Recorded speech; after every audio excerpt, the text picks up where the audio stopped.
Today, exciting new Fallout news, especially if you have somewhere to be in half an hour.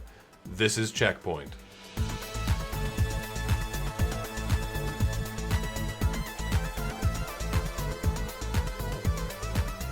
Welcome to CheckPoint, where we're just too excited for new games. New Dark Souls, new Fallout, new Deus Ex. The only thing better would be a new Final Fantasy game, but not like the one they're doing.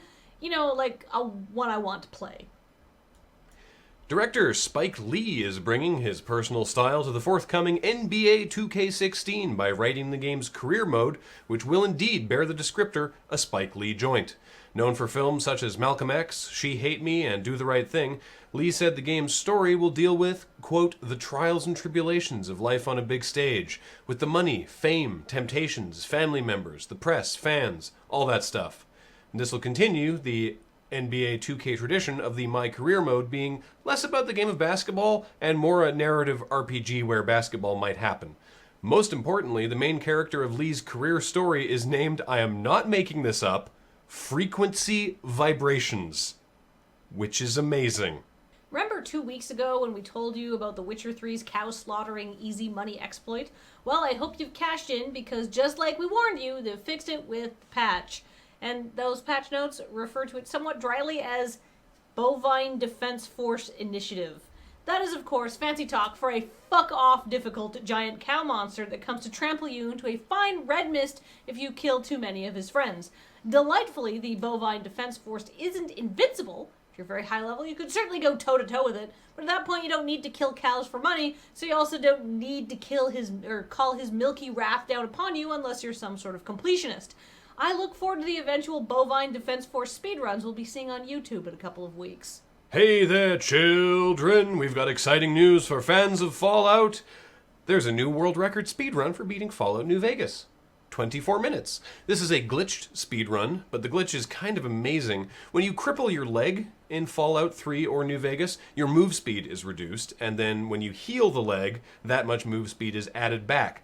Notably, not brought back up to 100%, it is added back. So, if you quick load the game at just the right time, you have a Schrodinger's leg that the game thinks both is and isn't crippled. Your move speed is still at normal, and then when you heal it, you get a permanent speed boost for hauling your ass around bombed out Nevada. Then all you need to do is a variety of frankly amazing maneuvers that take eons of practice, and boom! Speedrun world record. In other Fallout news, Fallout 4 is coming, and I am quivering with excitement.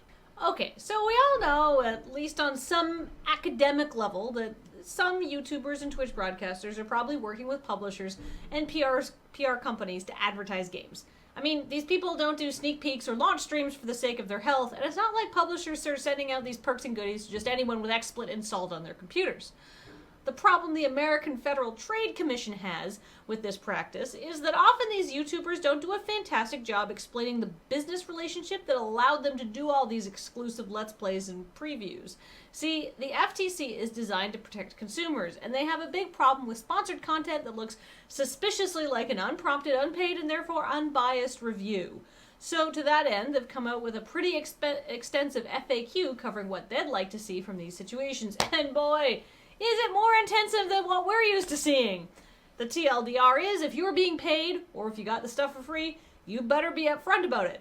But not just upfront. At the end, in the middle, and at regular intervals. Actually, even better, something that stays on screen the whole time you're doing whatever it is you're being paid to do, saying that you're being paid to do it. But is this really that big of a deal? It's not like you could go to jail or anything, right? Oh, except you totally could, since the FTC has enforcement responsibilities on over 70 consumer laws. Better figure out how to make those YouTube annotations work if you haven't already. Hearthstone has introduced Magni Bronzebeard, a new DLC hero for the cool price of 10 Earth dollars, and it's got some Hearthstone players kind of annoyed because he's not actually a new hero at all. He's a new skin for the warrior class. If you buy Bronzebeard, his portrait will replace the current warrior, Garrosh Hellscream, and he'll have new animations and emotes to match. Oh, and new card backs. And that's it. It's just Hearthstone flair. It's Azeroth swag. Hearthstone players are frustrated because there are some legitimate features and fixes they've been waiting for, only to be greeted by Magni Bronzebeard in his $10 portrait.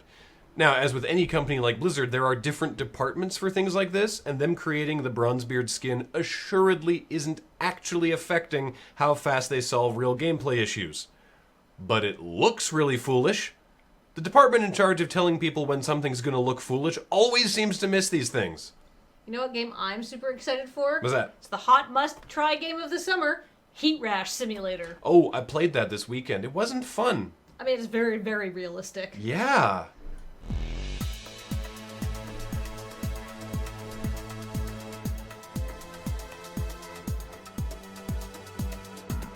Coming up, tongue-in-cheek Japanese publisher D3 has released its latest JRPG, the somewhat saucy panty shot taker, summer-colored high school star adolescent record, hyphen, a summer at school on an island where I contemplate how, the first day after I transferred, I ran into a childhood friend and was forced to join the journalism club, where my days as a paparazzi kid with great scoops that made me rather popular among the girls. But strangely, my camera is full of panty shots, and where my candid romance is Wait, sorry. What was the joke? I forgot the joke. It went on too long, and I forgot the joke. That was all the name of the game? Maybe that's the joke. I was not making that up. That is all the name of the game. I was reading it kind of slow and taking... I actually had scripted that I would have to take a breath in there, but I ran out. I had to take a breath early. Hello, CheckPoint fans! A reminder that CheckPoint, much like everything we do, is now supported by you directly through Patreon. Please check it out. We would really appreciate it.